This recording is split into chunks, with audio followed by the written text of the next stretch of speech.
2 weeks in, two honest assessments. And if you have been doing this series with me, really doing it, not just listening while you make breakfast, you are probably sitting with something that feels a little uncomfortable right now. You saw something in your life or in your career or both. Something that has been there for a while that you have been not quite looking at. And now you have looked at it, and the question sitting underneath everything is okay, now what? Because here is the thing about getting honest with yourself it feels clarifying in the moment, and then pretty quickly it can start to feel overwhelming. Because once you see the gap clearly, you also see how much it would take to close it. And the mind goes to the most dramatic version of what that change might require. Well, today I want to offer a different word adjust. Hey there, I'm Carolina de Arriba. This is week 3 of our July mid year recalibration series. Are you still on your path? And today is the practical one, the integration episode, the one where we take everything you found in the last 2 weeks and figure out what to actually do with it. Most of the time, recalibration does not require starting over. It requires something harder and more honest than that. It requires making a series of small moves in a different direction while continuing to show up for your life and career that you're already in. So let's get started.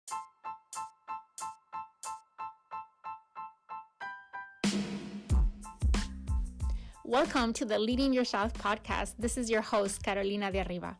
I'm an HR professional, coach, wife, mom, and above all things, a goal-getter. In this podcast, we're going to be digging into all things leadership, professional and career development, habits, and relationships. This is a podcast for those who want to become the best version of themselves, those who have big dreams and are willing to embrace the journey and put in the work to achieve them. My goal is to share with you the tools, tips, and tricks to help you in your journey. So let's dig into today's episode. I work with a lot of high performers, and the pattern I see most constantly when someone reaches the point of honesty through a self-assessment like this is they identify something that needs to change, and immediately their brain jumps to the most total version of that change. The career is not right, therefore I need to leave the company. The relationship needs attention, therefore something must be broken. Or I am not growing, therefore I am in the wrong field entirely. And I understand why the brain does that.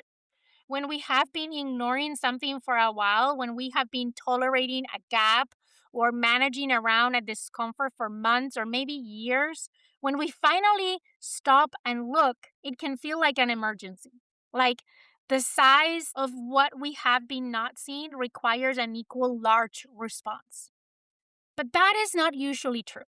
And acting on that instinct, the blow it up instinct, often destroys things that were working in the process of fixing things that were not.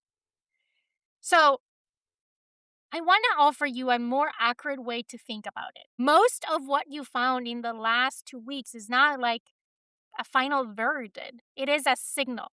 A signal do not require you to tear down a whole system. They require you to adjust specific inputs. The distinction matters. A verdict demands a response that is equal size to the problem or the gap. A signal is just asking you to pay attention and make a move. So before we get into how to course correct, I want you to reframe what we are doing. You are not starting over. You are not blowing everything up. You are making some deliberate adjustments to a life that is mostly working with full knowledge of what those adjustments need to be. That is a very different thing. And it's also more sustainable. So, I want to talk about how people get this wrong because, in my experience, coaching people through exactly this moment, the moment after the honest assessment, the moment of now what, there are 4 specific places where recalibration breaks down. Not because people are not motivated, not because they do not want to change, but because the process itself has predictable failure points. And if you know what they are, you can navigate around them. The first failure point is changing the wrong thing. And let me tell you, this is the most common one. And it is subtle enough that most people do not catch it until they have already done it. Someone does their honest assessment. They find that they are unhappy, unfulfilled, not growing. And they make a change, a big one, new job, new city, new relationship structure. And then a few months in, they realized something uncomfortable. The feeling followed them because the thing they changed was the container, not the content. The external circumstance was not actually the source of what they were feeling. The source was something internal, a pattern they were in, a boundary they were not holding, a story they were telling themselves about what they were capable of or worth or allowed to have. And that thing came with them into the new job, the new city, the new situation. So before you decide what to change, the question that I want you to sit with is this an external problem or an internal problem? Is the issue the circumstance or is it something I am bringing to the circumstance? Sometimes it's both, but they're different and they require different responses. External problems need external change, internal patterns need internal work. And changing the external without addressing the internal is how people end up in the same situation with a different backdrop. So get honest about which one is that you're actually dealing with. The second failure point is trying to change everything at once. I'm guilty of this. I'm guilty of all of them, to be honest, but this one I've done many times. The assessment surfaces 5 things, maybe 6. And the energy right after is usually high. This is the moment of clarity, and there is a sense of urgency attached to it. And so people try to address it all at once. They restructure their mornings. They have the hard conversations. They sign up for the course. They start the job search. They reconnect with the relationship all at the same time. And it works for about 2 weeks, maybe 3. And then the effort required to sustain all of it simultaneously hits the reality of an already full life. And most of it collapses. Not because the intentions were not real, but because sustainable change does not work all at once. It doesn't work that way. Here is what I know from watching this pattern and living that pattern myself. The people who actually recalibrate successfully do not address everything. They pick the one thing with the highest leverage and they change that. They focus on that. They focus on the thing that if they change makes the other things easier and less necessary. One thing done fully over time. And then when that stabilizes, then they pick the next thing. It feels insufficient. It feels like you're not taking the assessment seriously enough, but it is actually the one way recalibration will be sustainable. Okay, failure point number 3, moving without anchoring. This one is less obvious, and it is the one I see most often in high performers. They make the move, they do the thing, they have the conversation, they apply for the opportunity, they make the adjustment, and then immediately move on to the next thing without ever stopping to anchor what they just did. Anchoring, let me say, is different than celebrating. I am not talking about recognizing the win, though that matters too, don't get me wrong. What I'm talking about is pausing long enough to let the new thing actually become a new normal, to let it settle into the rhythm of your life rather than treating it as another item on your recalibration list. Because change that is not anchored doesn't hold. You make the move, it feels good for a moment, and then the default pattern reassesses themselves because you never gave it a new pattern time to establish itself. The practical version of this is very simple. After any significant change, build a deliberate check-in 2 weeks out, 4 weeks out, not to assess the next thing, but to ask whether the thing you just changed is actually sticking, whether it has become a behavior or whether it's still an intention. Intentions do not recalibrate lives, behaviors do. And it takes longer to form than sometimes what we expect. Okay, failure point number 4, recalibrating alone.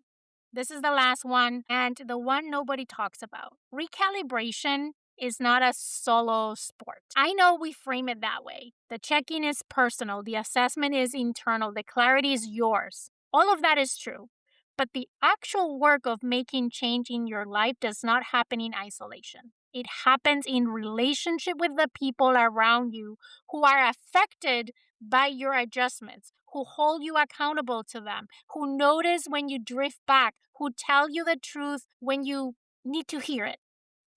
And one of the most consistent patterns that I see when recalibration does not hold is that the person tried to do it silently. They saw what needed to change. They made the private commitment and they did not tell anyone.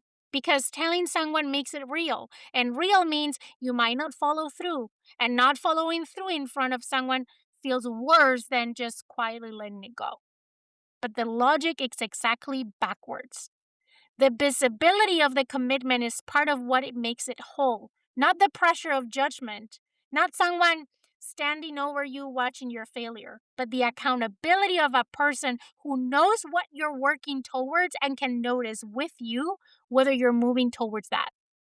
This might be a coach, a mentor, a close friend, a partner, someone in your community, a colleague at work.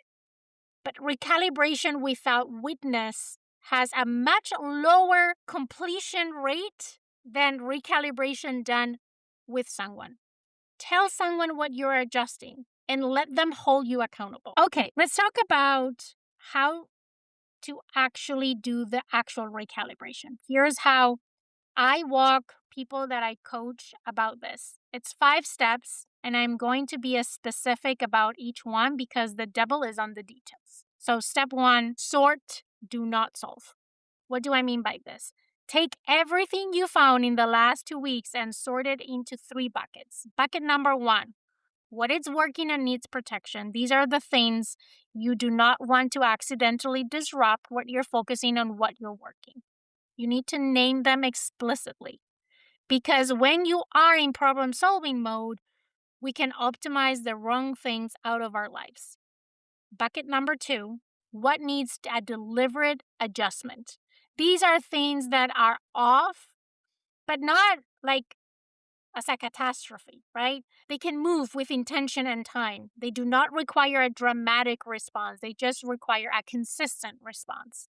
And then bucket 3, what needs a real decision? These are the things that cannot be adjusted incrementally. The role that has generally run its course, or the commitment that no longer reflects who you are. These are not adjustment items. They are decision items. And they belong in a different category because they require different energy and different process. Do not try to solve anything at this stage. Just sort.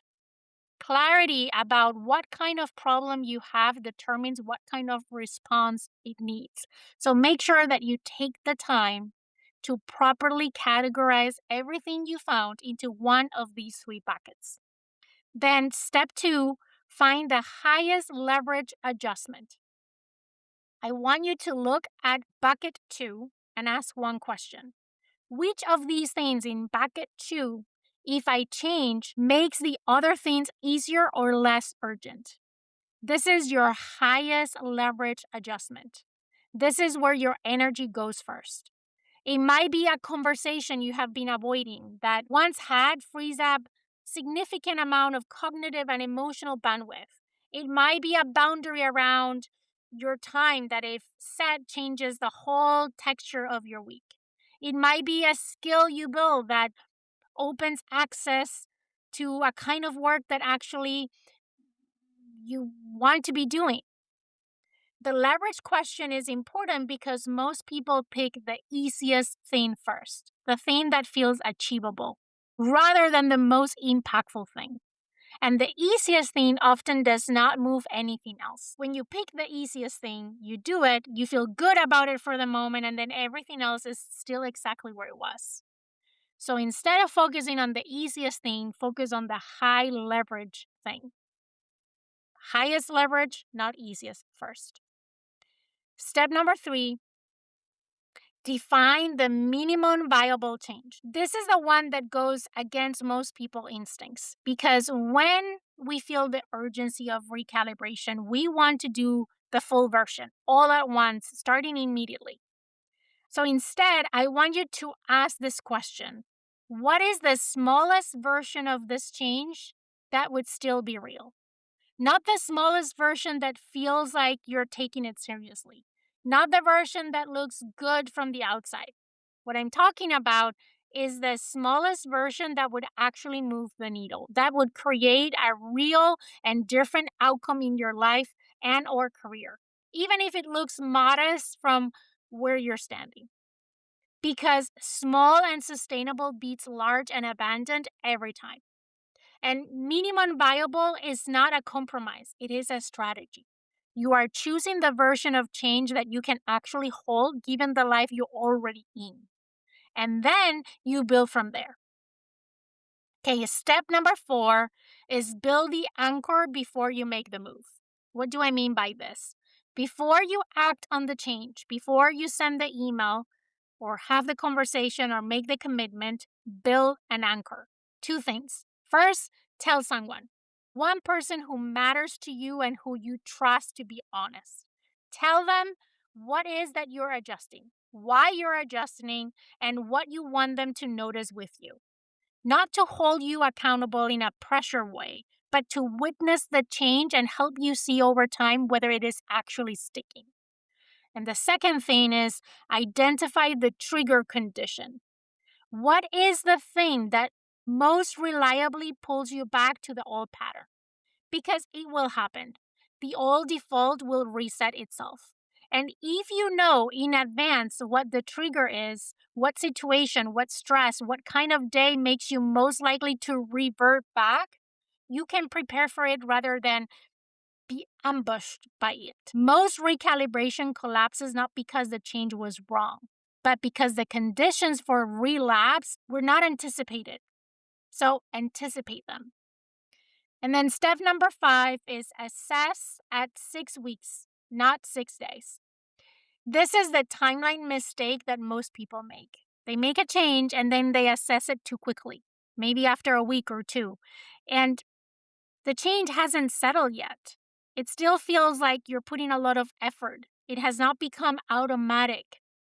So they interpret that effort as evident that the change is not working. 6 weeks. That is the minimum meaningful timeline for a behavioral change.